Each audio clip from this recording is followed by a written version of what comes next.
morning, ladies and gentlemen. May I welcome all members and officers and invitees to the Healthier Communities Overview and Scrutiny meeting.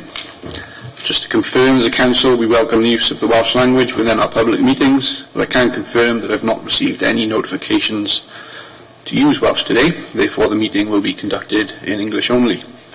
May I remind you that the meeting is being webcast. Therefore, please turn off your mobile phones and ensure you speak clearly into the microphones. We also remind members to sign the attendance register and confirm if any apologies have been received for the meeting. No? I've had apologies from councillors Mike Jeremiah, Faye Jones and Sue Marson. Okay, thank you. Moving on to the agenda. Do we have any declarations of interest? No. Okay. And we move on to agenda item 3, which is the minutes from the 5th of the 7th, 2018. Can I have a proposer and a seconder that the minutes are a true and accurate reflection of the meeting? Noted. Thank you.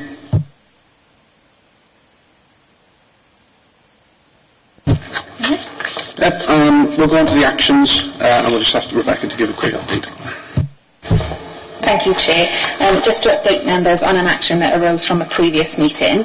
At the meeting of the Healthier Communities ONS Committee held on the 8th of February 2018, members acknowledged that the successful partnership work on dementia awareness and requested a further awareness raising session for elected members and staff. Just to confirm that this session was held on the 10th of September. Okay, thank you. Moving on to agenda item 4, which is the bulk of today's meeting, supporting vulnerable children, a strategic approach from early intervention to crisis care. Can we call in the officer at this time?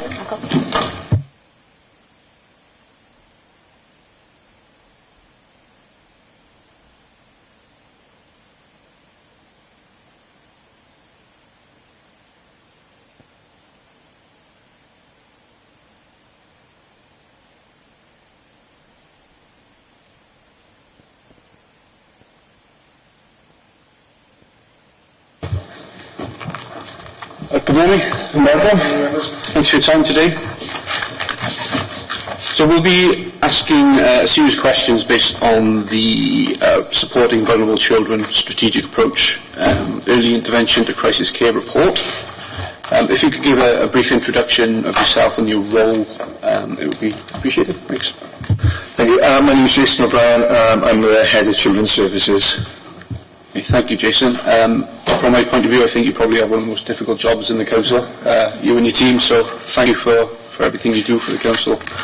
In scrutinising the report, we've come up with a number of questions that we have for you, so I think we're just best making a start on those and working our way through.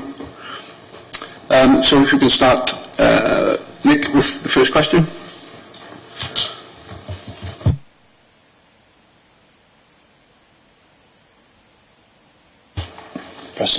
Yeah, sorry. Good morning, Jason. Just very briefly, could you just outline what work is being done to support parents to develop their own strengths? So, I mean, there's a significant amount of work being done both within the Children's Services Directorate and with our partner agencies. Within Children's Services, we have a broad range of resources that we can access to enable parents and support parents. I guess it comes back to the question for me is to at which stage we interact with those parents will depend upon what service we deploy. So within our Families First functions, which I've highlighted within the report, a significant amount of work that we will provide to parents will be around preventative work and around trying to enable them to make decisions for themselves, to make the right choices, and to ultimately stop them coming further and further and becoming more and more entrenched within the service. Throughout the whole spectrum of our service then, so our Families First intervention would be that first port of call, providing that support to parents and families and children. Then if, for example, a young person or a child comes into the the statutory element of children's services and requires a care and support plan, or even requires accommodation or a child protection plan, then the support will be provided then through our social services director, through a social work intervention. And again, the intervention and the support we will provide to that family and to that parent would very much depend upon what we're assessing their individual needs to be, and without wanting to, I guess, avoid or seemingly avoid the question, that could be that could be so broad that that level of intervention could be anything from very minor and trivial to quite significant, and could require statutory intervention, could require us getting to the point where we have to remove children in order to provide support to parents whilst ensuring the safety is there for those children. And we do a significant amount of work where, unfortunately, we are in a position where we do remove children. But our overall objective, once we've removed those children, is to try and get them back with their families, providing that the work we can do with those families and our assessed outcome for those families shows that they've moved on and it is safe for those children to go in. Levels of intervention, I mean, we have specific pieces of work and specific programs we will do with families and with parents. We have two relatively new, or one relatively new, but already I think highly regarded service within the Directorate called the Rapid Response Team, which does what it says on the packet. I think it responds very rapidly, provides a high level of intensive support to a family who are there on the verge or on the cusp of breakdown. So we'll go in, provide a great deal of practical support, we'll intervene, we'll assess, and we'll come out after a very extensive 8-week programme determining what the ongoing needs for that family are. And that, as I said, that is a very responsive team that's set up to respond in the evenings, over weekends, over bank holidays, at those crucial times when I guess families are requiring services that I guess the infrastructure doesn't afford them to have. Yes, thank you for that. Obviously, what we're really looking at is the help that's available to the parents rather than necessarily to the actual children themselves, because we see the two things as being separate. And maybe some of the further questions might revolve around that, because it's prevention rather than cure. So, if I'd like to move on to the next question, please. Just before we do, can you just expand a little bit on that 8-week programme, what that entails for the family? Thanks. Again, that 8-week programme will depend upon what the initial assessed need is, and the referral route into rapid response could be that the child is on the edge of care, so there could be a potential for that young person to be coming into care. So that response will be, we deploy a group of staff, and like I say, they could be going in, they could be providing practical support, they could be providing interventions of the family to look at different strategies they could employ, they could be looking at other family members coming in to support the family as well. And again, ultimately we want to have as light a touch as possible as we can with any family at whatever stage they are within our system, but ultimately it often falls that we have to have a fairly significant, robust approach to a family. So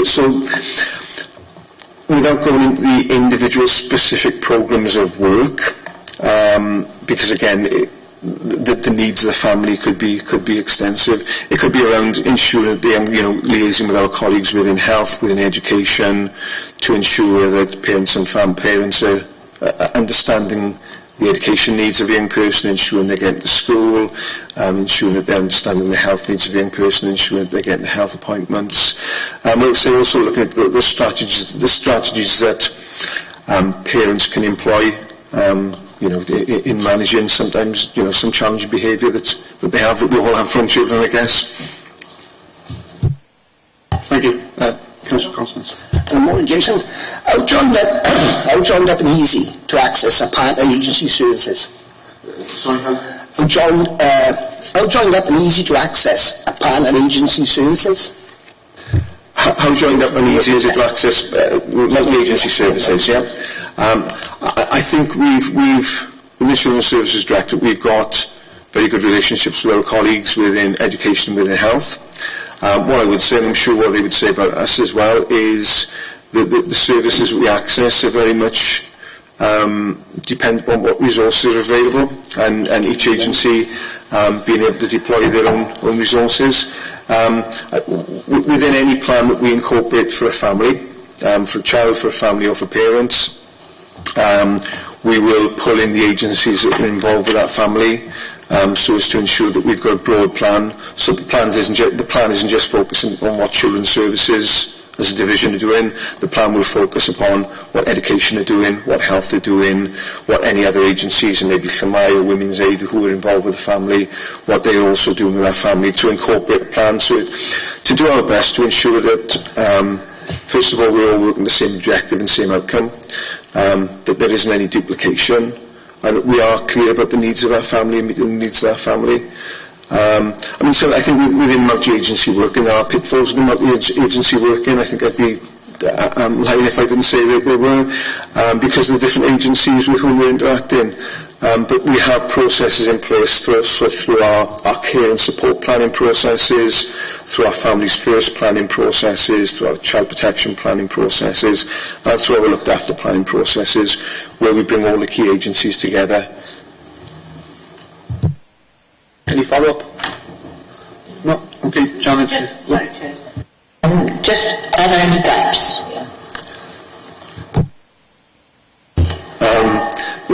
Yes, there are. I think the gaps are, we would say within children's services, there is a gap within the CAMS provision and being able to access CAMS provision in a timely manner. And I think because of the different higher level threshold within CAMS, we often feel that the services we get for children and young people come too late within CAMS. I know there's a significant amount of transformation going on within the CAMS service as well. And we do have good links. I don't want to discredit them. We do have very good links with CAMS, but sometimes I think there are frustrations operationally where we feel that this child should be getting this resource or this assessment at the very least, and that isn't forthcoming in the fashion or the timely manner we would want it to. Just one more. Is CAMS a regional resource, or is it based just simply in Torfaen? No, it's regional, it's Gwent-wide resource, it's a national, Wales-wide resource. Yeah. I think the clear follow-up question from me is what do we do to mitigate those gaps? We've continued to fight the fight. I think a lot of it's difficult when we're focusing upon one particular area where there's a gap, because again, like I say, I think any service can look outward at another service and point the finger and say, you've got a gap here, you've got a gap here, you're not meeting what our expectations are. And there is different levels of thresholds. I think from our point of view, from Children's Services point of view, we do work at a significantly strategic level with CAMS, on a regional basis as well. Trying to impact upon different working models. There's a different working model being proposed within CAMS at the moment, and what we have there at the moment is a pyramid model where lots of the sharp end services are delivered at the top. And I think CAMS has always had a focus upon the top end rather than focus upon the preventative elements.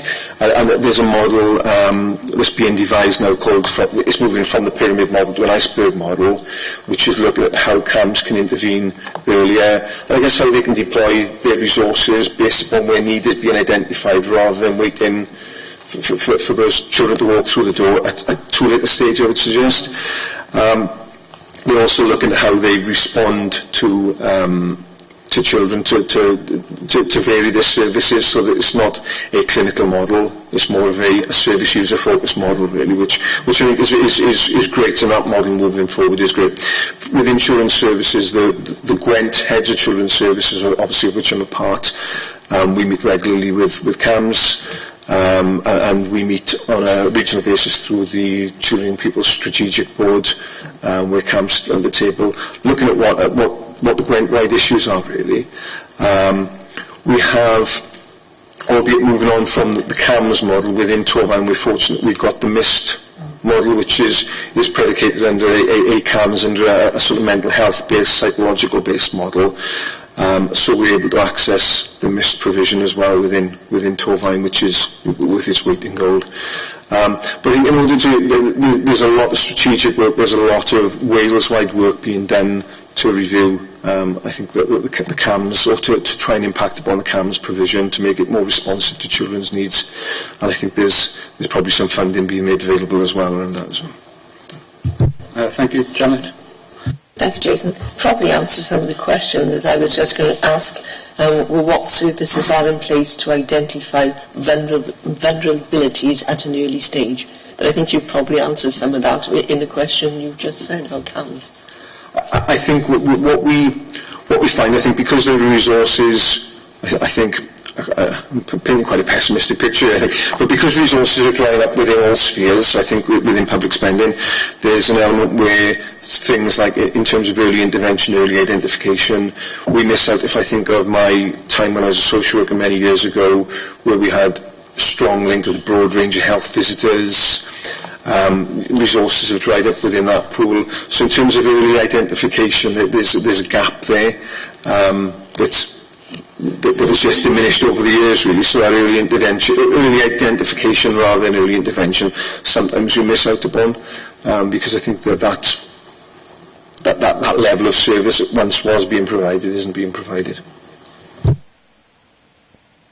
How do we identify? Do you get involved with when babies go to the clinics and things? And is that impacting on the health visitor status as well? In what sense? You know, when mums with small children go to clinics and things, do you often get referrals at that early stage? Yes, if there are issues being identified through the clinic, through the GP, through any professional involvement any parent would have, if that professional is identifying issues, then we do have those referrals through, and we do get involved. I mean, I would want us to get involved as I think the report points at an early but appropriate stage. We don't intervene too much too soon, but we want to make sure we're intervening at the right time. And yes, so those families that do present themselves at clinics, if there are concerns, even if through some of the health visits that take place, or some of the midwifery visits, if there are concerns, they come through. Very often what we find is through the midwifery process, we have referrals, we have a significant amount of pre-birth referrals come through as well. And there may be pre-birth referrals that the families that have previously been known to us and have a history, so they're already warning signs and alerts being flagged up for midwives. But they're also, where perhaps parents are failing to attend midwifery appointments significantly or consistently. Any of those warning bells or alarm bells, I would hope would be flagged up through to us. But we do, like I say, we do have a significant amount of, a number of pre-birth referrals come through as well. Any further follow-ups? No, Emma, move on. You've talked about a whole system approach. What is a whole system approach, and what does it actually mean? In effect, it means our ability to be able to work with a family or with families through whatever stage of need they have, rather than close the door on them, or not necessarily not refer them on elsewhere, but make sure that we're able to provide the right services for them at the right time. So the whole system approach I've referred to, I guess, within the report, comes from that early intervention, that families first identification, right through to when we are involved in, unfortunately, removing children and planning for children for adoption, which is, I guess, the pinnacle of what we do. So that whole system process of being able to intervene with families right the way through that spectrum, from that early intervention, identification and prevention, right through to unfortunate removal. And up until recently, as the reports pointed out, the Families First strand sat outside of the Children's Services Directorate. So that element of, I guess, that whole system approach we didn't have. Within Children's Services, we were only at the point of responding then at a statutory level, and when need had crossed the threshold, whereas now we're able to manage the Families First element. That's the transformation for us going forward. It's about creating that, I guess, that seamless approach to service delivery right from Families First right at the top end. Thank you for that. That sounds quite holistic, so that's very good. Thank you. Just to frame the next few questions, they refer specifically to the transformation programme within the report. So with that, I'll ask Councillor Seaborn to ask the next question. Very much. Obviously, mist and tips have been in place since I was last in post, and my question relates around all the services really. What has been measurable improvements and lessons learned? Have they evaluated and... I couldn't give you any evaluation findings today. I mean, TIPS is a highly regarded service within the authority and outside of the authority. And I've been in post now for 7 months, but I've previous experience of TIPS within other authorities I've worked in, where it's been cited as a good working, a good multi-agency model. There's been, I think, from the evaluation point of view across the whole service, we would look back to our inspection processes that we've gone through in the past, and I guess our self-evaluation within the service.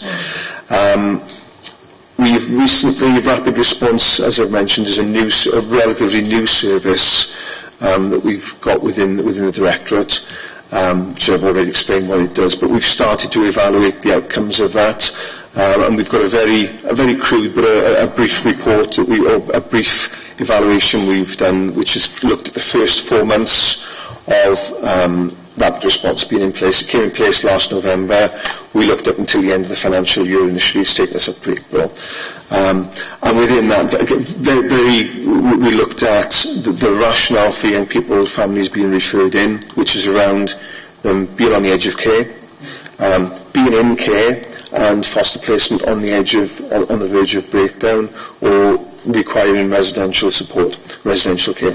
So that's the criteria by which referrals are made into Rapid Response.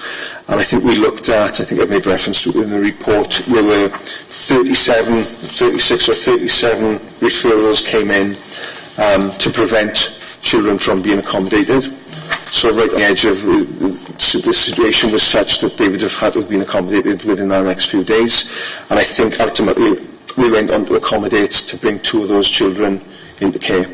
Anecdotally, when we look at that, and we based it on the highest level of provision that they would have had if they'd have come into care, by preventing those 35 from coming into care, we project that we've saved something like £770,000.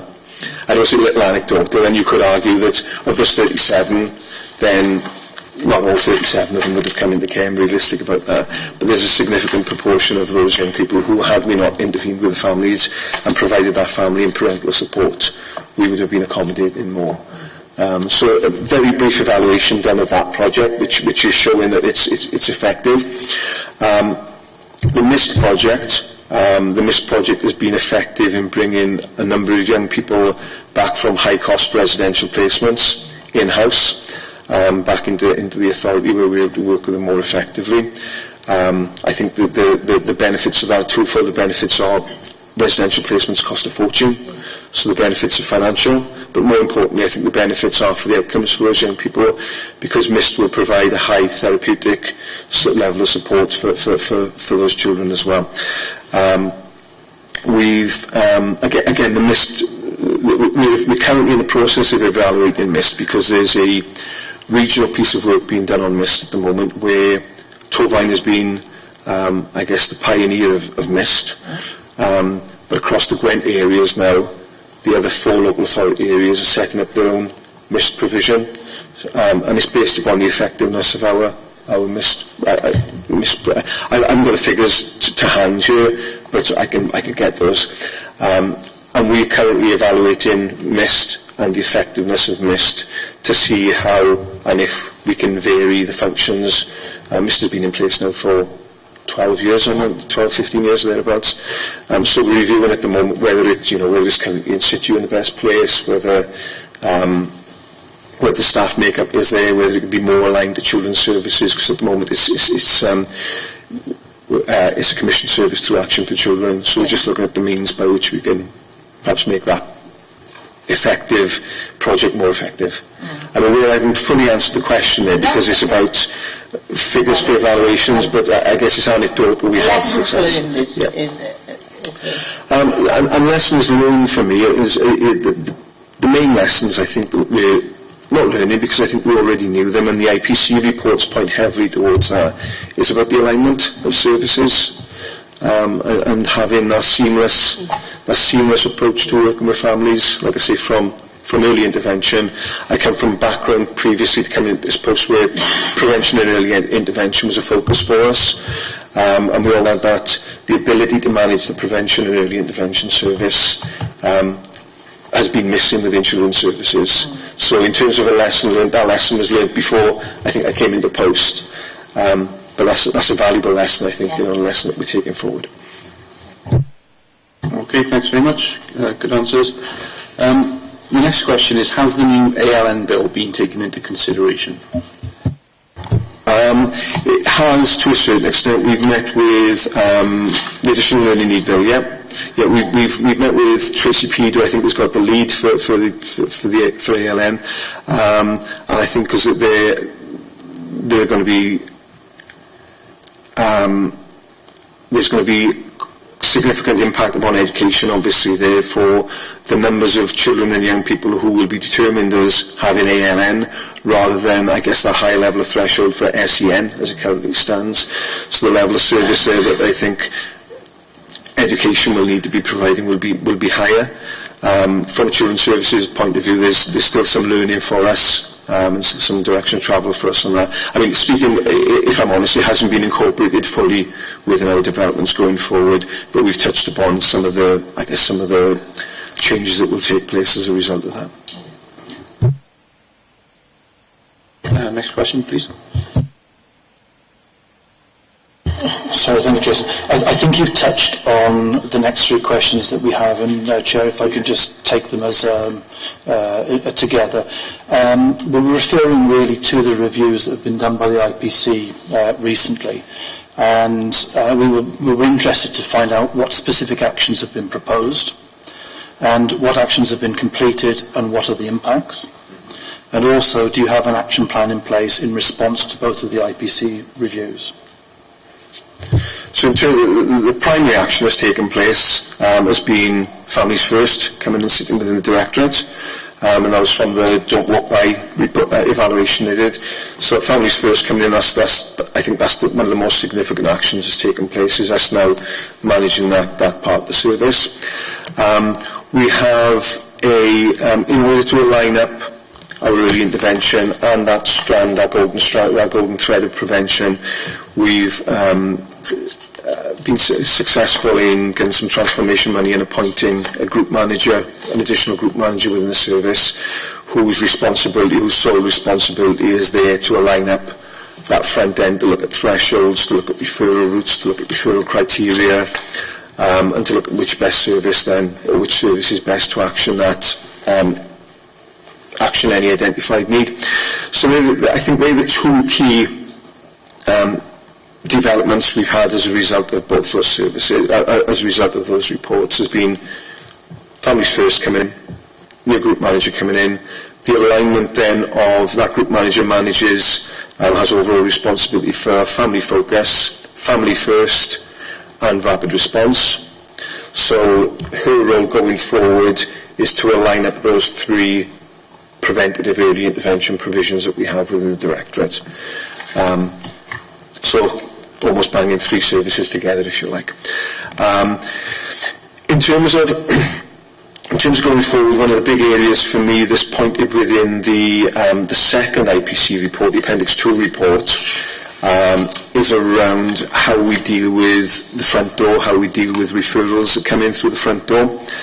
So there's a piece of work we're doing at the moment with Mark Sharwood, looking at decision making at the front door. So at the moment we operate a duty system within children's services, and we have two separate duty systems, albeit they work in the same way.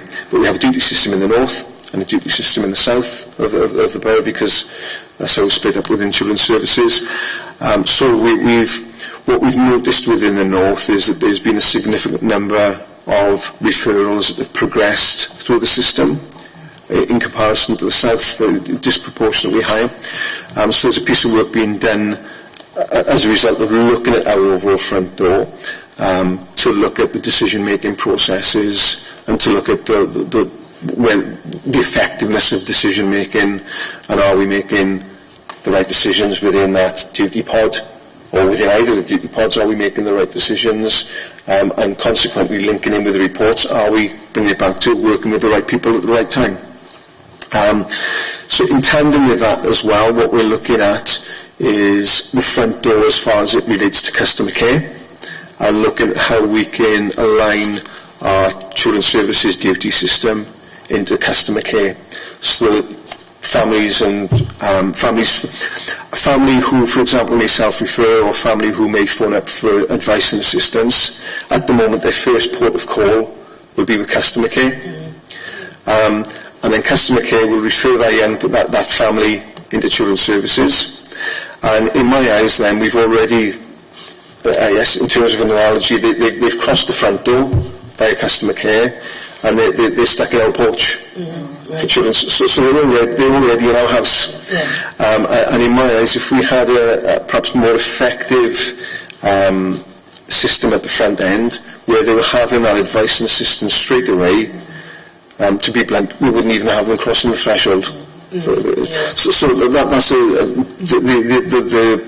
the Appendix 2 report points quite heavily towards the development of that. So we've got two pieces of work running in tandem there, which are fairly crucial in controlling the flow of work coming through the door, really, which I think in terms of a whole system approach then, fairly crucial in controlling the whole system.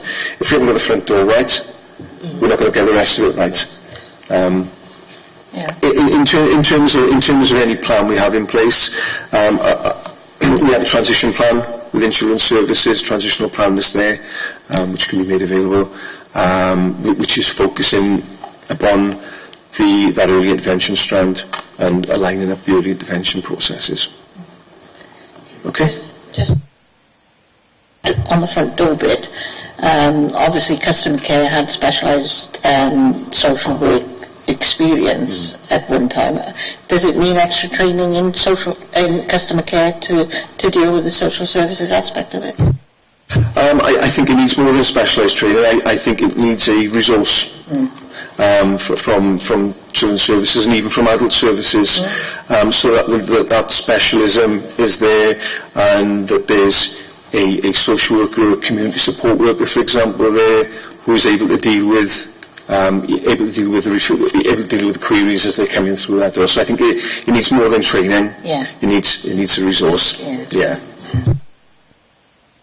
Okay. Moving on then, Councillor Constance. Okay, thank you, Jason. What evidence do you have to show that the arrangements and partnerships are making a positive difference to the families that you're supporting?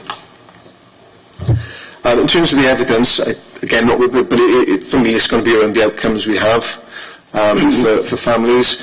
I think one of the things that points against us having evidence is our increasing numbers of young people coming into the looked after system. And for me, the longer term objective within my service is to prevent young people from coming into the system, prevent families, children from coming into the system. So the evidence we have at the moment, I would suggest, contradicts the direction of travel that we want to go in, because we're seeing, as I pointed to within the report, we're seeing an increase in our looked after population. We're seeing minor dips, minor peaks and troughs, but a fairly plateaued level of support for our care and support plans, so for our sort of our plans for children once they come into children's services. So at the moment, the evidence would contradict what we're trying to achieve. But I think it's that evidence that is pushing us to that greater level of transformation. Our overall objective is to, for me, is to reduce our looked after figures, but to reduce our looked after figures, or maintain or manage our looked after figures in a safe way, so that we know we've got the right people coming in through the door, and we know we're bringing the right people in. In terms of effectiveness, we do have, for our looked after population, there are certain thresholds that children, young people and families have to meet before we intervene at such a high level.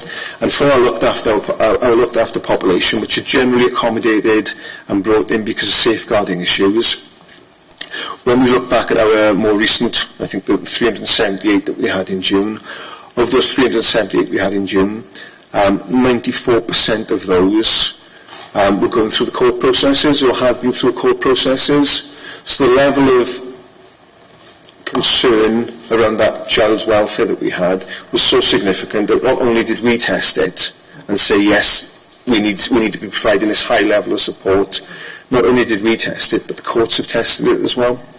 So consequently, at that point, there were only 6% of the looked after population that were in on what we term as Section 76 on a voluntary basis, if you like.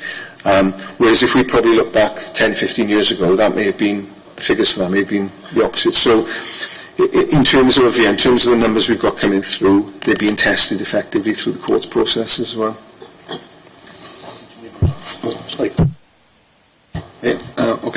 Thanks very much for that. And the next question, quite an important one, from Janet. My question on the consensus of all of us here is what has been done to improve the deficiencies relating to information sharing with other agencies?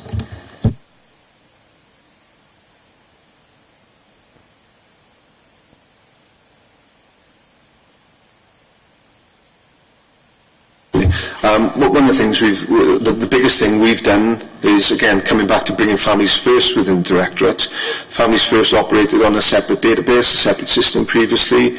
Part of the work that we've done since they've sat under our umbrella is to bring them onto our WCCIS system, so that we have one system, so that information can be shared, previous referrals, previous assessments can be looked at.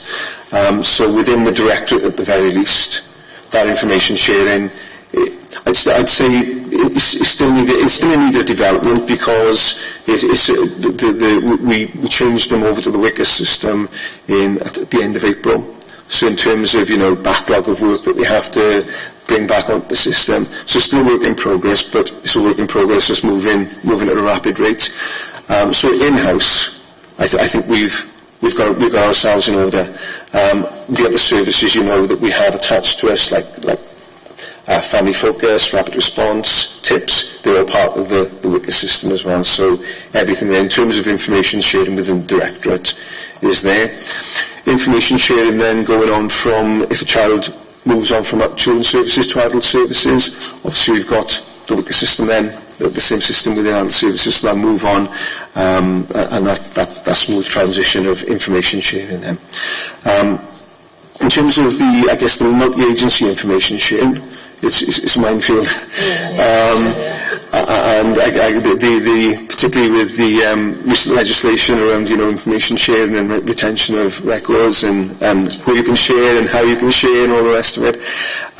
So it's a minefield, but we've got effective understandings with the police, with the colleagues within education, within health. Health records are a little bit more difficult to come by, I think, because of some of the restrictions understandably placed upon health records. But I think through our multi-agency work, and so through our child protection processes, we're quite effective in being able to establish the information we need. We have organisations coming back to MIST. MIST sit on a separate database, and we're currently looking at, within that review I mentioned earlier, look at how we can align them up to our WICAS database. We also have then, in terms of information sharing, we've got the Youth Offending Service, with whom we co-share or co-host with Monmouthshire.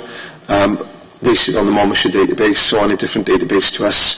But we've got effective partnership arrangements and information sharing arrangements there as well.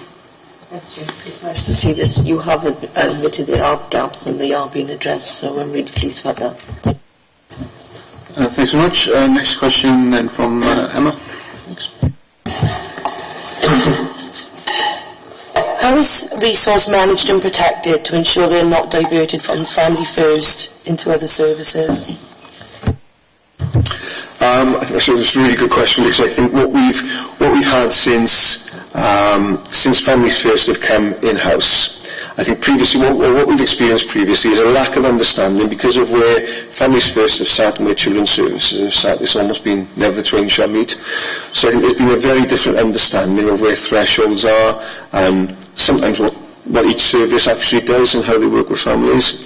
So bringing them in has been, really effective in being able to alter that mindset, I think. One of the things Jacqueline, who's the group manager I referred to earlier, is looking at the moment, in order to ensure that we're providing, the right services within the sphere of each of those different, within Families First and Children's Services, is looking at the thresholds.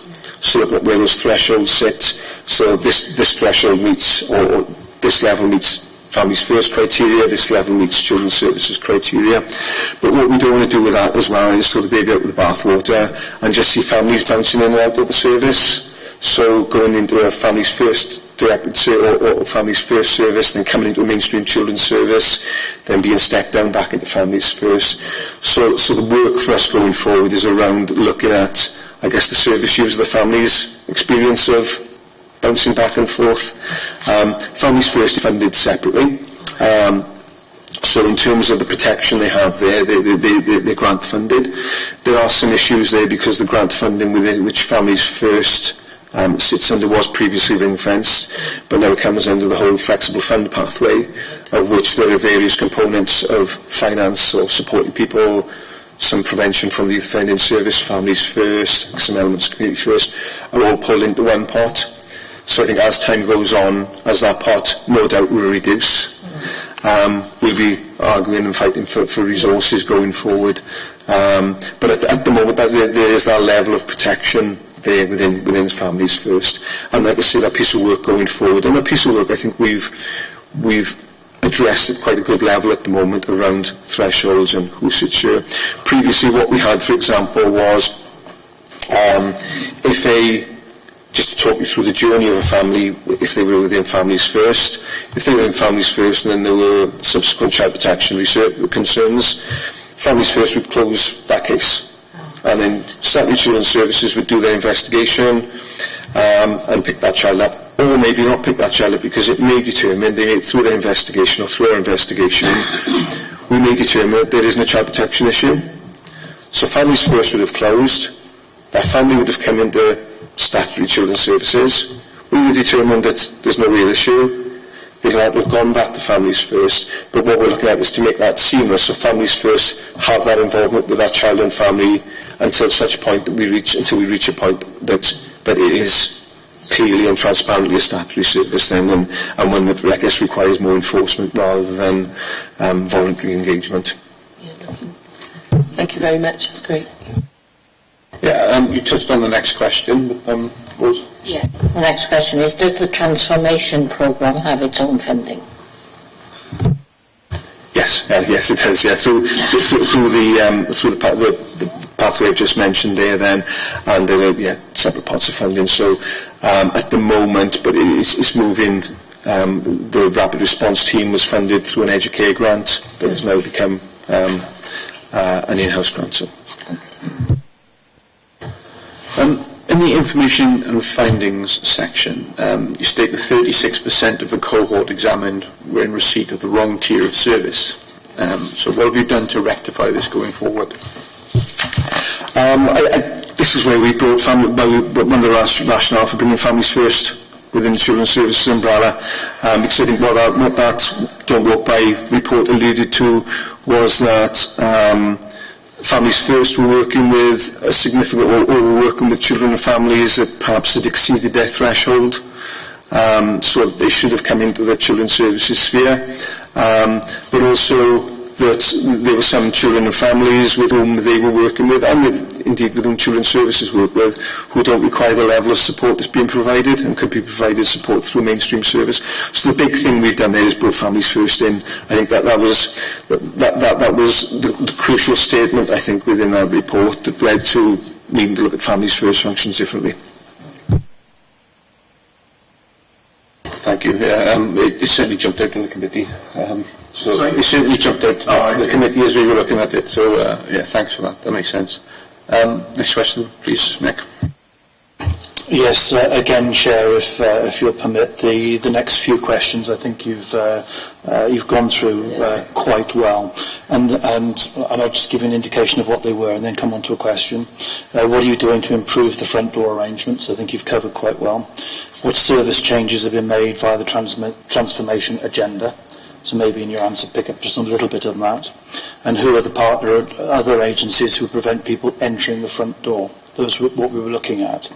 But what we'd perhaps be interested from all of that is what impact have these changes had on caseloads, and what is the current average caseload and the highest and lowest caseload?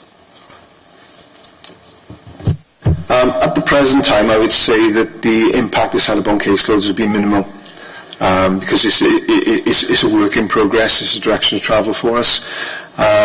What we've seen, I mean, again, I keep coming back to it, we've got a rising looked after population. That's mirrored across Wales.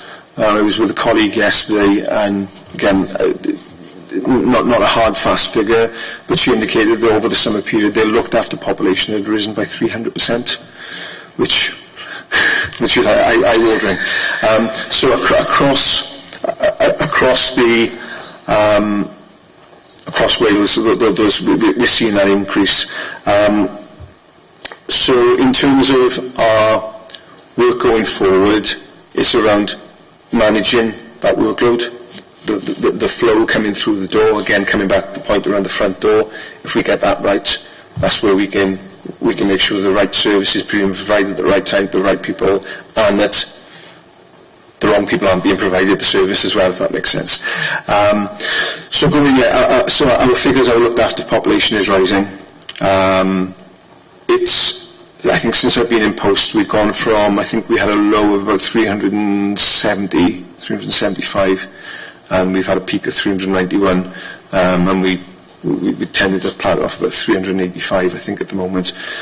So we are seeing that. We're seeing our, as I pointed to in the report as well, our care and support plans, whilst they're not increasing at the moment, they're at a steady rate. So we're not seeing any real significant impact upon those being reduced yet. If I'm honest, I wouldn't expect us to, at this early juncture, when families first come in-house, and I think the whole transformation for us within children's services needs to be looked at long-term, rather than, or medium to long-term, rather than having some short-term fixes, albeit, I would love to bring our looked after population down by 20 by Monday, but it's not going to happen. Has that answered the question, I've? Yes, it did. I think probably what we were trying to get at just a little bit, and perhaps to have a comment from yourself on, was this business of the levels of actual need versus what you might be generated by improving services at front end, because the harder that you look and the more effectively that you look, there is a concern that obviously you will find some things that you might not have been aware of, and that was the indication from a caseload point of view, to find out whether we have the resource to support you in the things that you're doing. So maybe something along those lines would be helpful. I guess therein lies the risk, isn't it? If we're intervening earlier, we're seeing things that we may not necessarily have seen before, but in doing so, we're doing the right thing. So, and again, for me, that's about a long-term impact, and thinking of future generations particularly, that we're working with families to prevent my successor in 20 years' time, if I'm, or 5 years' time, or whenever, that those numbers have reduced then, and it's quite a long-term vision I think we need to have with that early intervention, because we're going to be working with families where generational. I've seen families now who I'd worked with their parents, and it's about breaking that cycle and breaking that chain, and we're not going to do that overnight. But by intervening early, obviously we would hope that we're going to be able to intervene early to prevent or to break that chain, break that cycle. I know within coming back to, going off on a tangent a little here, but coming back to previous experiences I've had within youth offending services, where we adopted a preventative and early intervention process there some 18 years ago. At that point in time, we didn't see any change in our figures coming through the door. We didn't see any change in the volume of work. We didn't see any change in the seriousness and the severity of cases that were coming through the door.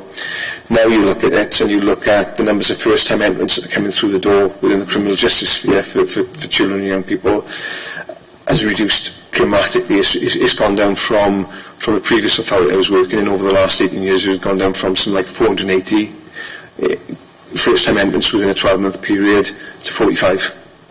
So it's a long-term objective, that early intervention and prevention, and there's that clear risk if we're going to see more. So we're going to be, if we see it, we're going to have to do something about it. In terms of resource, I think I would say, well, anybody would say we haven't got enough. but I would say that on the back of in terms of the service, we're still going through a transition, so in saying we haven't got enough, we've still got work to do as to how we're developing our front end door and our front end service. So we need to get that, but you know, as functioning as we possibly can before I think I come and say, well, we need more service in our front door. What I'd say is we need more resource in the top end because we've got significant demand there. Yeah. Just a point on the intergenerational thing. Do you see it as a lack of parental skills? Because we did have Sure Start quite a while ago, and that was identified as actually parents having children and not having the parental skills. So is there a need for that type of intervention as well? Or? I think so. I think we provide that through our family focus and our rapid response teams, but there is more. There's more sort of Sure Start programs, I guess, that would be needed. Sorry, I've lost it was just the intergenerational. You've dealt with the parents and then you're dealing with the children. What I was going to say there, in terms of the intergenerational, I think the families we work with, their problems, they are intergenerational issues. You know, we like I say, we're working with families who have worked with their parents before. But coupled with that, I think we've got, society's changed significantly as well, hasn't it? You know, the availability of substances, the amount of families we see coming through the door where there's alcohol or substance misuse, and consequent domestic violence, and then emotional abuse. It seems almost bizarre that, again, 20 years ago when I was first working within children's services, domestic violence wasn't an issue. It wasn't an issue. It was just we weren't identifying it. It was one of those. No, it was one of those things that wasn't being dealt with. And if I were to look at our looked after population and our child protection population, I would say that the significant proportion of those, if we broke down their demographics, there'd be domestic violence, there'd be substance misuse in there. Cases, yeah. Any other follow-up on that? So moving on, then the next two questions relate to the Newport model, which is referred to in the report a number of times. So Len, if I can ask you to go through the next two questions, because they relate to the same thing. Are we using the knowledge and information, good practice of others to inform and influence our work? And the next one after that is, are we working with Newport to benefit from the learning from the transformation journey? That's it. In terms of working with others, as I mentioned earlier, of which Newport are a part, we meet regularly as regional heads of children's services. So we look at not just this specific issue, but look at regionally what lessons there are to be learned, and regionally look at what the impact is across us, Blaenau Gwent, Caerphilly, Newport, Monmouthshire, looking at what the impact of caseloads is coming through. I think at the moment we're all experiencing the same thing, and we've all got a rising looked after population, we've all got rising caseloads, and in terms of the learning, I think we're grappling with what we can learn from one another at the moment. One of the things I'm in the process of doing is going further afield outside of Gwent to go meet with my counterparts in other local authority areas to see where we're seeing some evidence of the looked after population rising but being stabilised as it's rising, to look at if there's anything specific that they've been doing, to look if there's any learning from me and any learning with us in children's services around that. So that again, that's one of those things is a work in progress for me, being, let's say, relatively new in post. I keep saying that in a couple of years' time as well. But that's one of the things for me looking forward of, not just within the Gwent sphere, but outside, what lessons can we learn from other agencies or other local authority areas, rather than just having the tunnel vision within Gwent, really. Thank you very much. Janet? What are we doing to embed evidence-based approaches? The rapid response team is a team that's based upon an evidence-based approach. I think the outcomes that we have there, or will have there, we'll show that. In terms of the evidence-based approaches, I think we've within children's services generally, I think in terms of evidence-based practice, we've lost our way a little not peculiar within Torfaen, but across the whole range of children's services, I think, outside of, within any local authority area. And I say that because of the workloads that will come through and the responsiveness that social workers need to have to crisis. You've only got to walk on the 6th floor to see the level of crisis that's occurring in there every day, and that responsiveness. So in order to, I think, sometimes sit back and do some reflective practice or some evidence-based practice with a family, for my frontline teams, it's very, very difficult. That's not to say they're not doing it, because it's there in their values and their mindset, in their training, but the evidence-based models are more prevalent within family focus and rapid response. Yeah, because you have to prioritise what you can do, base the evidence, or go out and really help these people who are in emergency crisis level, aren't you? Yeah. Okay, thank you. Emma, if we move on. Have the looked after figures for local authority areas been updated? Not as of yet. We were expecting, I think sometime when I was speaking with Donna Schofield, we were expecting the Welsh Government figures to be published sometime in September. That hasn't happened. What we're in the process of doing, though, as the whole Welsh authorities, is there's a round-robin email going around establishing one another's figures. Nobody's shy in sharing those figures, because I think it's painting a picture across the board. Even though we haven't had those figures, again, like I said, anecdotally or non-anecdotally, the figures of the looked after population is rising everywhere. Yeah. Again, I know I can see this because it's cited within one of their cabinet reports. Within Caerphilly, they've had an increase of 100 within their looked after population within the past 12 months. So that is creeping up. It's ongoing. Okay. Thank you very much. Rose? Yeah.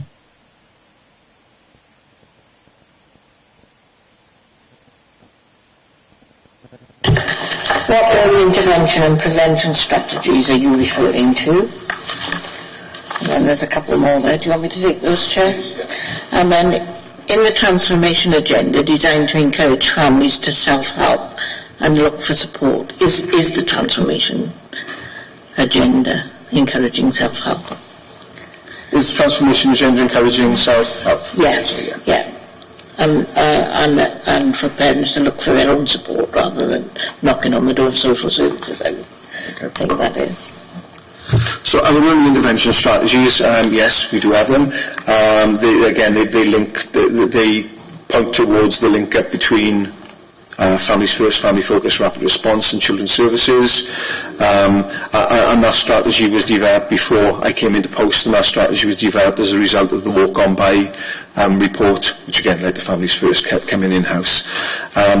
We're currently reviewing that. Like I say, we've got a group manager who's been in post with us now for 3 months, who's overseeing that provision. So we're reviewing that strategy as we're going forward to make sure that, I guess, that it's achieving what we want it to achieve, and looking at how we need to amend that as well. So that can be made available for future scrutiny once we've updated and amended that. In terms of the transformation agenda and whether it's designed to encourage families to self-help. It's certainly designed to encourage families for self-help. I think what we would say is at the minute we're not seeing the result of that, though. Because, if I couldn't say we are seeing the result of that, when on one hand I'm telling you our caseloads are the same and our looked after population is rising. I think what we've lost, going off on a bit of a tangent a little bit, is communities. And in terms of how communities once responded to issues and problems, and I think we've lost that, again, not just within Torfaen, we've lost that, I think, across the board. So there is dependence, I think, for families to come knocking on the door. Again, in terms of the future generations, what we want to do is reduce that dependence. We don't want to be everything to everybody, which we never would be, but we don't want people to perceive us as being that either. We want people to come and knock on our door as a last resort, or in a way that we can again come back to provide the right services to them at the right time. Can I take the last one then? In terms of the transformation agenda, how will you measure and judge if you have been successful? The easiest way, I think, for me to say we'd measure and judge it would be by a reduction in our looked after population. Perhaps I think, though, that going back to what we've said, where we've, the Newport model saw a rise, an actual rise may evidence that we've been effective. For me, it's not around, I've got my eye very much on the number of looked after children we have in our system. The end result of it all should be around the outcomes for the children and families we're working with, and ensure that we're safeguarding and increasing outcomes and opportunities for those children and families. So in terms of effectiveness, we can look at it crudely by looking at the number. What I would say is that what I'm confident in is that the 386 or of many we've got in our looked after population today are the right 306. So in terms of measuring the effectiveness at the moment, we've been effective because we do have the right people, the right children in care. There is some work for us to do because I think we can be moving some on. There are only a small proportion there, but there are some children there who we can be moving on out of care, so we're doing some work around that to look at discharge of orders and things like that. But yeah, for me, the effectiveness or the assurance of our effectiveness would be for me to come to scrutiny at any given point, or go before anybody at any given point and say, we've got 400 children in looked after population, but I can tell you that they're the right 400, and if we hadn't done this, we wouldn't have been safeguarding them, we wouldn't have been, we wouldn't have been protecting their welfare. So for me, it's around the outcomes and evaluating our outcomes, and me being able to say that, rather than I think it's one of the things I don't want to do, and I guess I do intentionally not directed to it within the report or any work I've done, is to say that we will reduce our looked after population. What I'm quite clear in saying is we will manage our looked after population, and if that means that more come in, then I'll have to justify where more have come in. But I think I'll be in a position to be able to justify why more have come in. And I could highlight individual cases where where clearly your teeth would curl if you thought that we'd left that child in the environment that we brought them out of. All right, thank you very much. The next question again refers to measuring success. It talks about how you will measure improved gatekeeping, and I think that specifically refers to the changes you're going to make at the front door. The starter for me would be, like I said, the work we've got Mark Shaw just about to commence, which would be looking at our decision making, so to ensure that we've got confidence, or I've got confidence in the decision making within our duty team. And that's not to say that I haven't got confidence in what's being done at the moment, but it's almost the unknown for me, and it's almost trying to get some understanding of why we've got more progression through the north than we have through the south. So for me, there's that understanding. That's the first port of call for me there. Could you repeat the question again, just so? So it's how will you measure the improved gatekeeping as it refers to the front door changes? If you're going to bring those, bring it more into customer services, how are we going to know that's successful? The success for me then would be around, again, coming back to this term I keep using, are we delivering the right services at the right time? That success may require a further external consultant to come in and evaluate that, because there'd be perhaps a propensity to look at it quite blinkered if I would do it and go, look, we've done this perfectly. And the success rate could be dependent, again, it could be dependent on, we could look at the numbers that we've got coming through the door and have we reduced those numbers coming through the door. I think that we can, or I think what we can do is we can reduce the numbers that move on from referral to assessment. So for me, in terms of our effectiveness going forward and how we're going to measure the effectiveness of our front-end gatekeeping, for me, I would be looking at how many families or how many individuals did we have referred over a given period of time, how many went on to be assessed, how many went on to go through the system at A level, how many didn't come through, how many came to customer care, and we batted off, providing we've got that customer care element or that front door element of it right.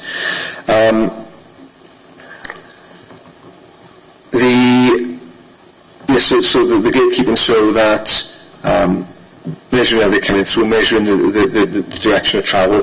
It may be then that our move on to assessments, I would expect our move on to assessments to reduce. So I would expect perhaps our care and support planning elements to reduce. And I'd also expect those that did want to assessment and did go on to further intervention, that we'd intervene quickly and get out quickly. Which I'm not suggesting we don't do now, but I think there's sometimes, because of caseload, because of pressures on staff, there's sometimes a propensity for individuals to stay in the system longer because staff have got pressures elsewhere that mean they can't deal with this one over here. So I think it's a difficult one. You're measuring yourself on numbers of or population of looked after children. That's a direct impact of societal issues that are completely out of your control. So I think moving to an outcome-based measurement is probably a lot more effective in terms of looking at whether the system is successful or not. Some of the things we do is through our, some of the performance figures we have, we look at things like outcomes for young people, in terms of the looked after population, what their educational attainments are. We look at number of placement moves for young people. There's an outcome there. If we've got a young person who's in a stable placement for the duration of their time in care, then that's going to be much better than the young person who's experienced 7, 8, 9, 10 moves throughout their care history. So we do already do that by looking at educational attainments, educational attendance for young people within the looked after system. IPC did a piece of work, I'll cite this now, they did a piece of work, a Wales-wide piece of work last year, and then they drilled down to regional areas, of which we one of the regional areas they drilled down into, looking at experiences of children who went on to be adopted, and outcomes for children who went on to be adopted. And within that, we were cited as one of the local authorities where young people experienced the least amount of moves, with most young people experiencing just one move, which that one move may be from a foster placement to an adoptive placement, so they got some permanence. Some young people experienced more, but our bandwidth was much less than other local authority areas, and our numbers of children and young people who moved more than 2 or 3 occasions was much less than all the other local authority areas as well. So that stability, and in terms of the stability we provide for young people and that outcome that they have as a result of that is quite apparent. Okay, any other follow-up on that one? Just on the adopted children, recently in the news it's been stated that there isn't a lot of support for adoptive parents. Do we have that support in place? I'd say there's more support in England because they can access the Adoptive Support Fund, which we don't have in Wales. But we do provide, I think, within Torfaen particularly, I think all local authorities would recognise the benefits of adoptive placements and recognise the need to ensure they're sustained. For example, I've just been yesterday to and from with a social worker who's got 2 children in adoptive placements. They require an ongoing therapeutic intervention, and the family, the adoptive parents are as well. So we've approved for that to continue in recognition that, again, it is prevention in some ways. It's maintaining that placement. It's hopefully preventing those children from placement breakdown and coming back into our care system. So we do provide that support, yeah. And I mean, ideally what we want to do is have adoptive placements where we step out, and I guess for those adoptive parents and for their adopted child, it's a normal family environment where they haven't got that professional oversight and that professional interference, but at the same time in recognition that those children who go on to become adopted often will have complex needs, will come from backgrounds that have been destructive for them, and will require that extra level of support. One of the things also that IPC report pointed to, I've mentioned, was the timeliness within which we achieve permanence for children moving into adoptive placements.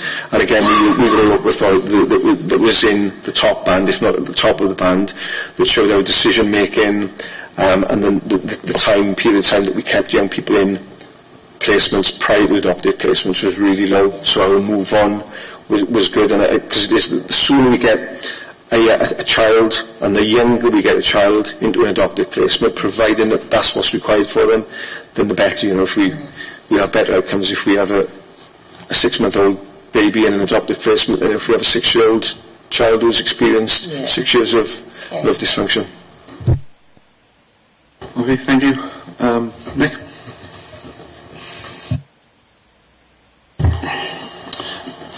Yes, I'm just sort of moving on just a little bit from that. You've touched on the next points, quite a lot again. And what we're interested in is, we're going to ask the question of what policies are you changing. I think you've gone through that a little bit there. But we're particularly interested to know how you'll ensure that while you are delivering these changes and making these changes, that there's no disruption to services, to existing services. And also associated with that, can you just tell us how you've considered the 5 ways of working whilst you're actually delivering this transformation?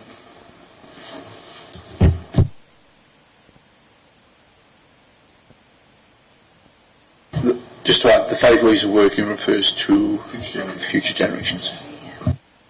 Okay, so some of the policies we're changing, we're looking at the moment we're looking at some policies within our family placement team. I haven't mentioned the family placement team yet through the discussions, but we're looking at some minor policies that need to be changed there, and we're looking at again how we can move young people, move children on out of the care system as quickly as we possibly can. So whether we're looking for a significant proportion or a significant number of the children in our looked after system are in our care, but are placed with parents, which is a bit of a contradiction in terms, I guess, or maybe placed with relatives and friends. So we've got joint care arrangements for them. So in terms of what we're trying to achieve is that we, for those children who will be in kinship care, will be with family members, we're trying to adopt a policy where we're going down a special guardianship order route more than bringing them into kinship care, so that we can, I guess, not have that child as a looked after child, really. So there's some policy work we're doing there within the family placement team. Jacqueline, who I mentioned earlier, was the new group manager, while she also managing the transformational element of the services, also has oversight for the family placement team, so it's in good hands in terms of, I guess, that fresh set of eyes looking on that service as well. Some small policy changes we're taking there, really. In terms of policy change, the front door will require some change within the authority, and I've no doubt there'll be varied views upon the changes that may or may not be required within customer services there. With regards to disruption to the services, one of the things I've done since being in post is sat back. One of the things I think there would have been a risk of coming to post within the first week or first couple of weeks or first month, we'd be going, right, this needs doing, that needs doing, this needs doing, let's do this, let's do that. So I very much used the last couple of months to come in and have a good look at the service and have a good look at the direction of travel I feel that we need to move in partnership with my management team, looking at that obviously. And the changes we're looking to make, I think there are a number of changes I want to make, but in order to make sure that we're doing the right changes, and in order to ensure that we're not creating significant disruption in the service, we're doing them in, we're eating the elephant in the room in bite-sized chunks, really. So, like I said, one of the threshold element, looking at thresholds, that's one area that we're looking for with an improvement. Looking at some of the policy changes within family placement team, there's another area there we're looking at. We're very much moving along. We're involving the management team within children's services. We're involving the children's services teams themselves. So looking at duty, for example, I could come in and say, this is what we need to be doing with duty, this is what we need to be doing with customer care, this is what we need to be doing with our front door. And I've got a lot of experienced duty workers over there who are involved in that process. So they're all involved in that process as well, so that they're involved and shaping the service. The service isn't just being shaped, I guess, from top down. The service is being shaped as a circle, if you like. So I'm hopeful that approach itself will mean that there will be less disruption or minimal disruption. I think it's the same as within any level of change. There's going to be some level of disruption, and there will be some people who will move along that level of change at different rates, and some people will embrace it, and some people who ultimately will move on elsewhere because of not agreeing with that change and not embracing that change. So I'm not naive in so much as to say, look, we're going to do this perfectly and there's not going to be no disruption. But I think the means by which we're doing it in terms of consultation with the staff, involvement with staff, and using the expertise of what my staff group have got really to do that, and doing it in bite-sized chunks. So I would hope that that's going to create as little disruption as possible. We were hearing the word involvement. In terms of the 5 ways of working, obviously we're looking at, I think our primary focus within the 5 ways of working is around prevention and early intervention, and I think that's well cited and well evidenced within the report there. I'm a bit stuck, I'm afraid, on the remaining elements of that then. So we're talking about the well-being and future generations. Yeah.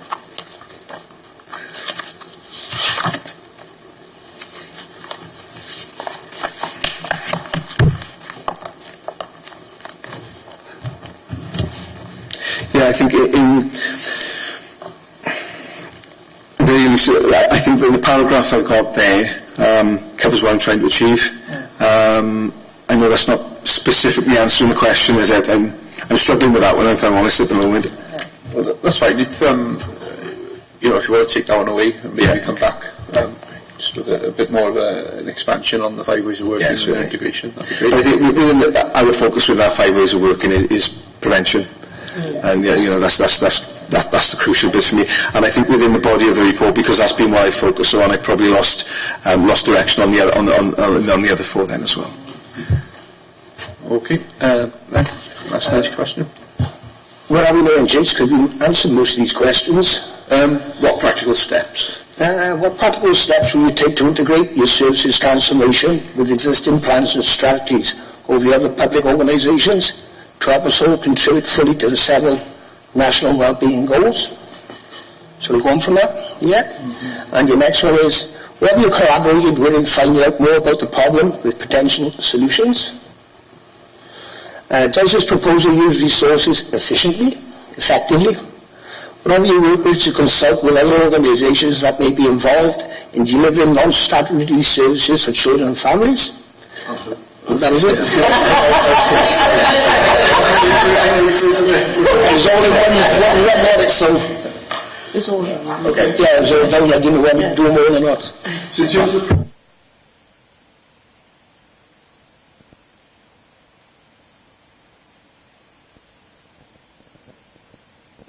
internally and externally, I guess I come back to that word was cited then, is around involvement and how we're involving adult services within the directorates, education, our partners within health and the police. So there's our regional partners as well. There's a considerable amount of regional work going on with the other children's services, looking at our integrated care fund, so looking at how we're effectively using that. So in terms of the practical steps, there's that involvement, but that involvement, we've got a broad range of meetings that are taking place at the moment, both with individual services. So I meet regularly with education, with Dermot in education, look at some of the transformation that's going on in education and how that aligns itself up to the transformation that's going on with insurance services. Similarly with health, we're doing a piece of work at the moment with health. This is something I should have mentioned earlier probably, with our colleagues in health, with Dermot within education as well, looking at how we can link the primary mental health service into Families First, but in recognition that some of the, I guess, emotional and well-being issues that children experience also come from the school sphere as well and from the school setting.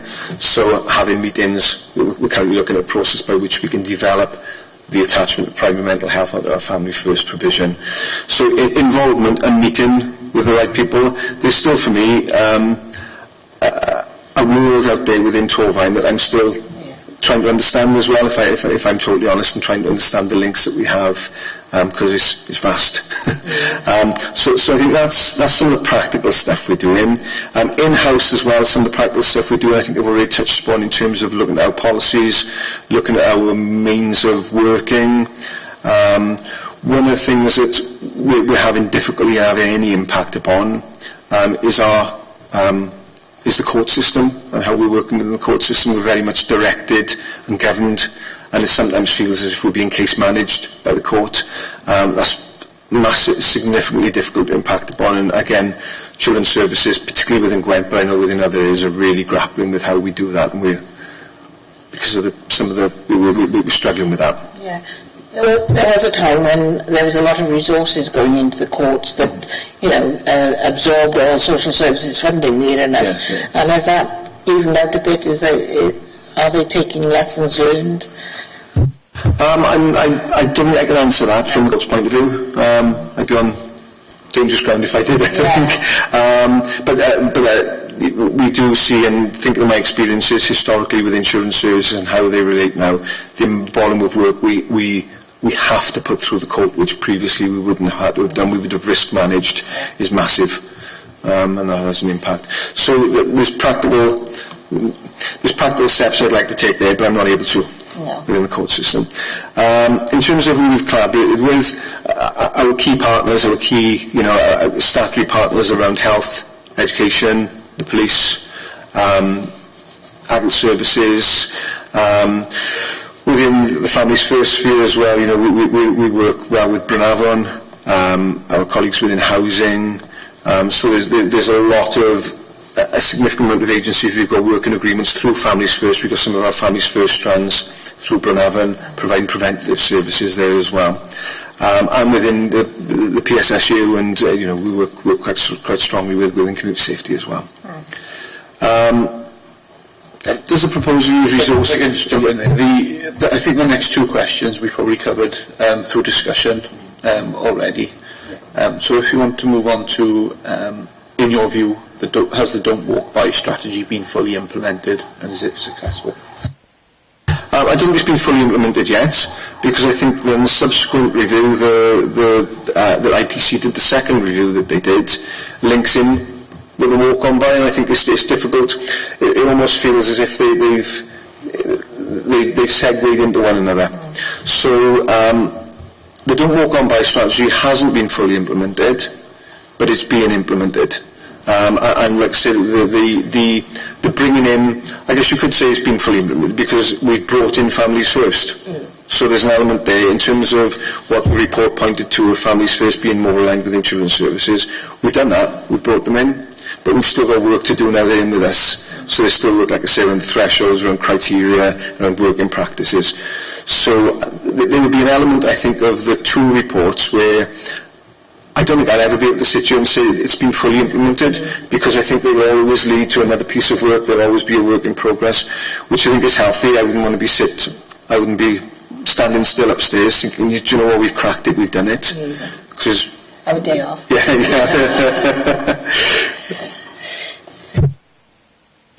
Thank you. Then last question from Janet. Recent thinking states that early intervention should take place within the first 1,000 days of a child's life to achieve best working with families. Has this been taken into consideration in the transformation design? Yes, it has. In short, I think there's significant research out there that shows, I think, things like the experiences of a child, the development of a child brain within our first 3 years, and then subsequently when they enter, I think it's the 10 to 13-year age group, which I'm struggling with at home at the moment. But there's that clear evidence of that first 1,000 days, the development of a child is crucial, and even the first pre-birth as well. So that's been certainly brought into the strategy and how we're working within Families First, and how we're the model that we're adopting there. I think within Families First, the difficulty is at the moment is that the referrals we have coming into Families First tend to be for children who are older than that first 1,000 days, they're 4, 5, 6 years old. So there's a lot more preventative work that I think we've got a responsibility to do, but I think other agencies also have a responsibility to do as well. And any agency that's working with a family, pre-birth, during their first 1,000 days, during any point in their life, have that responsibility to at least have that recognition of the impact for that child in that first 1,000 days. If I go back to the effectiveness of our adoptions and how we are securing permanence for children at a very early stage. That for me is an example of how we've incorporated that first 1,000 days thinking into our way of working by ensuring we're getting permanence for those children at the earliest stage that we possibly can in their lives, so that we're impacting upon their earliest experiences and their earliest memories for their future generations then as well. This was brought up with when the unit. Thank you. Thanks, Chair. Well, thanks very much. We've reached the end of our questioning. If members have anything else to add. Yes. So just slightly off track a little bit, and we touched on it a little bit. How actually aware do you think the general public are of the work that you do and the help that's available to them, and how do you actually interact with the general public to signpost to yourselves? There's some that are too aware. I think if I look at our, if I split up our the preventative elements of the preventative and early intervention elements of the service and the statutory elements of the service. The statutory elements of the service I don't want the public to know about in some ways, because I don't want them to have it. I know that's perhaps a bit of a flippant statement, but the statutory elements are where we feel we have to become involved, rather than where a family feels that they need our involvement, and there are a significant number of families who don't want our involvement. So they may know we exist, and we're knocking on their door, and they're pushing us away, and they're the families who we have to. So from the statutory side of things, I think that's safe what it is. In terms of understanding. From the preventive and early intervention side of our service, there's work needs to be done there, and that's part of the transformation agenda for us. But I think, for me, the work that needs to be done there is almost pointing towards as well, you may need us, but you may not, so go elsewhere as well. We need to make sure that's, again, as part of the transformation agenda, that's what we need to ensure, that families, service users, coming into us because they need to come into us, and they're not coming in like that analogy, of coming in through the front door and sitting in our porch where they could be somewhere else, but we've created a dependence for them. But that's the last thing I want to do. I want families to understand, I want our service users and our partners to fully understand what Family First does, and fully understand the criteria for it, and understand the part they've got to play in prevention and early intervention, and how they can stop people coming through our door. Because I think very often within social care, what I've seen in all my tenure within social care, within social services, has been, we don't know what to do with it, let's refer it to social services. And it's referred to us, and we don't know what to do with it sometimes then. And all we have is all these different agencies, sometimes working with this family, not knowing what to do with them. And the right services over there, and we haven't actioned them because we've got all these people working with them already.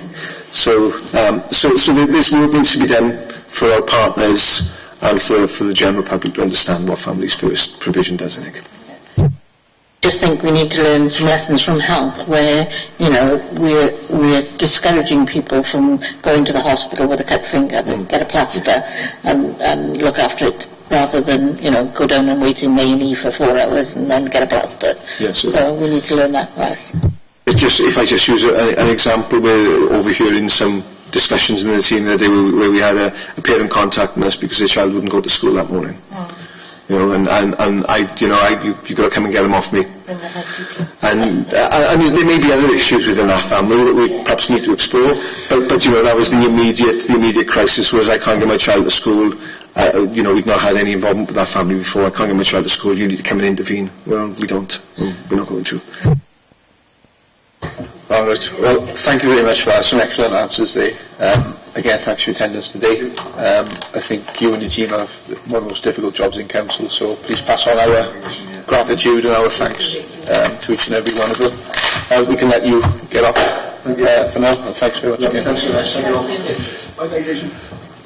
If members are minded, we'll have maybe a 5-minute break, and then we'll jump back on and we'll answer the scrutiny question.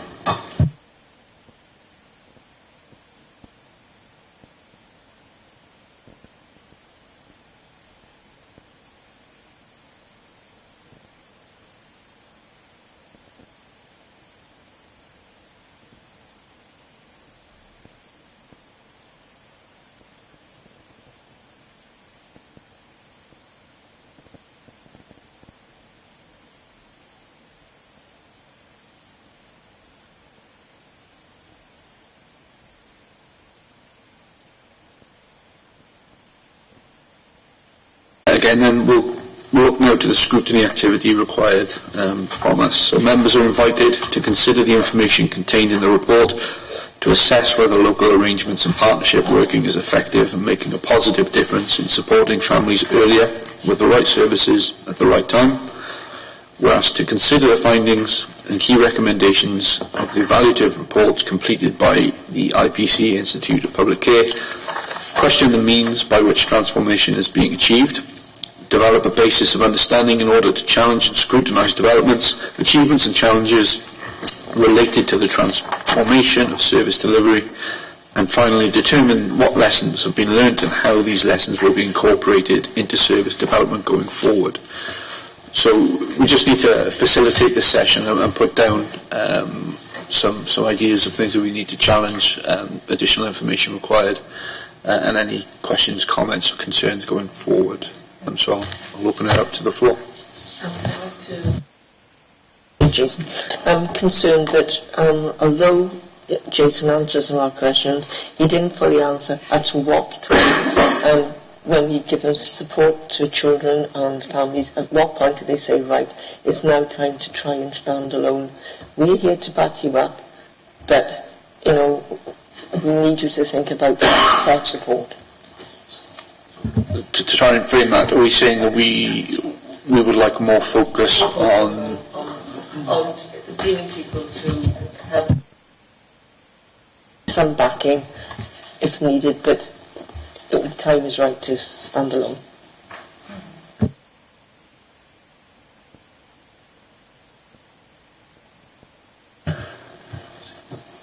Okay, next. I think the gap, obviously we asked the question, are there any gaps? And CAMS were immediate, so, you know, we need to have a little closer look at CAMS or to get the link with CAMS. I know it's regional, and he did say it's Wales-wide as well, but perhaps we need to look at what support is coming into Torfaen for our child and adolescent mental health cases. Can we turn that into a question? What are we doing to mitigate the gaps in CAMS provision? Was that okay? Yeah.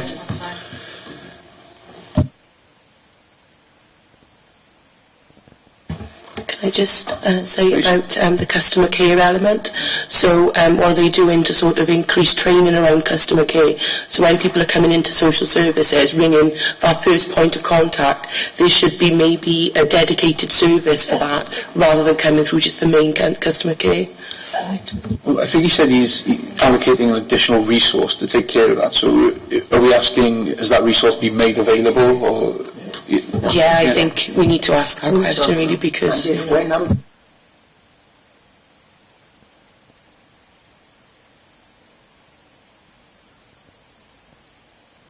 I could just remind you to use your microphones.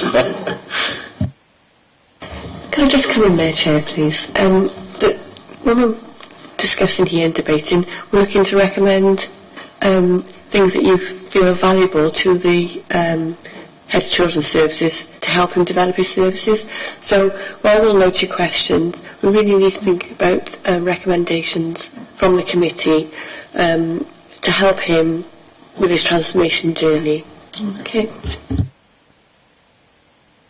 Yes, Chair, if I could recommend that, firstly to congratulate, on his first 7 months. There's a lot of work obviously been implemented so far.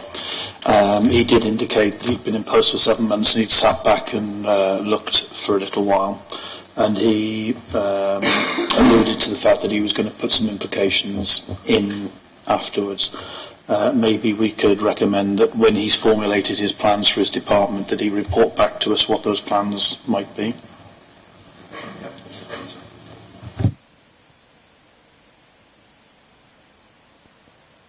I would like to revise our comment.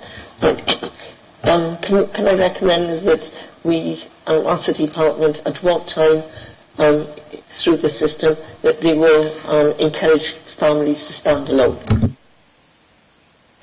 I'd like to recommend that maybe the customer care element has a dedicated service for that sort of gateway where people ring in and use that as a first point of contact.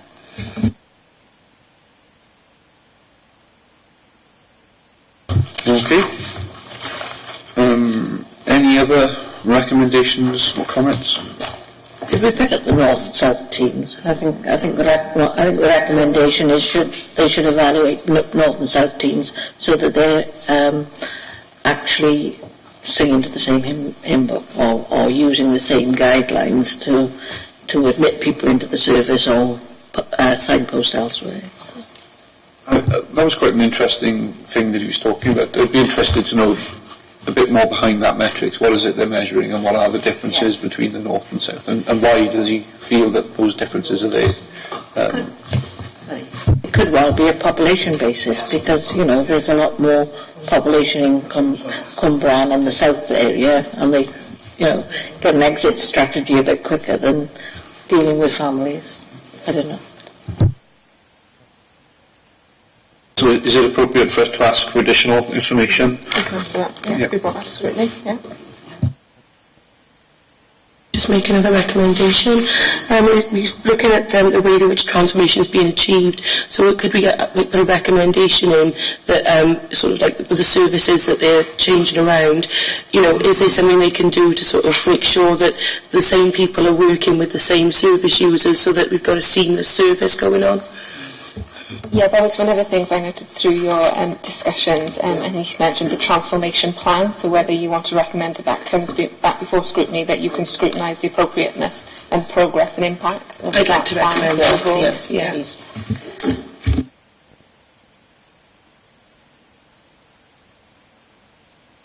Rebecca picked up a number of talking points as well. Perhaps it's a good time to go through those. Yeah. So you've already mentioned the one on CALMS, and I believe that has been a recommendation previously in your committee, so we'll pursue that recommendation. He mentioned the evaluation on the rapid response, whether you want, again, more information on the impact of that. You raised some questions. I think so. I think that would be useful. Mm-hmm. ALN consideration, he did mention that has been touched on, but it didn't sound that it had gone into much depth on that, so I don't know whether you feel that may be something you want to recommend, that a greater focus be put on. I'd like to recommend that, please, yeah. The ALN bill. You've mentioned the one on the transformation plan. And obviously the 5 ways of working was raised, but whether you want a greater focus. I mean, he's mentioned it in a small paragraph there, but whether you want that looked into and make sure that he did say you would come back to us about it, yeah. Yeah. And then just as an action point, I noticed you asked about the looked after figures. He said he hasn't had those yet, but whether you want those circulated to a committee just as an action point, not as a recommendation. Yep, all excellent points. Any further recommendations to be added? We recommend that Jason comes back to us at a future date and updates us on the progress that he's, as Nick has said, as he's been longer in post.